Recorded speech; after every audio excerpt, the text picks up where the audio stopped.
Hjá mér Birgitta Jónsdóttir, alþingismaður. Hvers vegna eruð þið hér á mótmæli? Ég er hérna bara til að sýna stuðning við allar þær fjölskyldur sem eiga yfir höfði sér vera bornar út eða hafa verið bornar út af því að ríkisstjórnin getur ekki tekið sér saman og komið með heildstæða lausn sem að bjargar öllu þessu fólki frá því að vera borið út.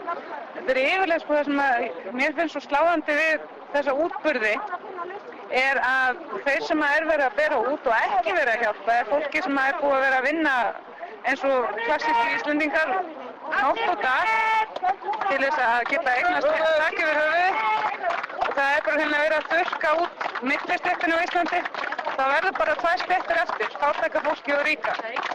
Mér finnst bara að vera komin tími til að þjóðin sýni öllu þessu fólki sem er að missa heimili sín stuðning og ég er hérna til þess. Ég var svo heppin að ég var svo fátæk fyrir hrun, ég hef ekki efni á að kaupa mér húsnæði, þannig að ég er ekki í þessari stöðu en ég hef fullan skilning á hvernig það er að vera búa við það að vita ekki hvað maður á næsta næturstað út af því að það er eitthvað það versta sem að fólk getur upplifað sérstaklega ef það er komið svona kvöld.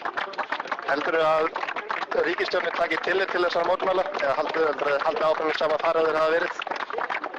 Ég held að þau mun ekki taka tillit. Þau virðast vera bara í einhverjum öðrum heimi og sem sýnir kannski það best að þau voru farin áður en að fólki safnaðist því saman.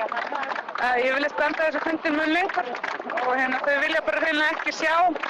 Kannski eru þau með eitthvað samviskubit, ég veit ekki. Það bara verður að koma núna, koma aðgerðir sem lagt hefur til bæði hreyfingin og Framsókn að séu heildrænar aðgerðir strax áður en að þingi fyrir sumarfrí. Þingi á ekki að fara í frí fyrir en að það er komið með lausnir þannig að fólk var ekki borið út í þessu. Birgitta Jónsdóttir, þingmaður hreyfingarinnar, þakka þér fyrir. Mín er ánægð.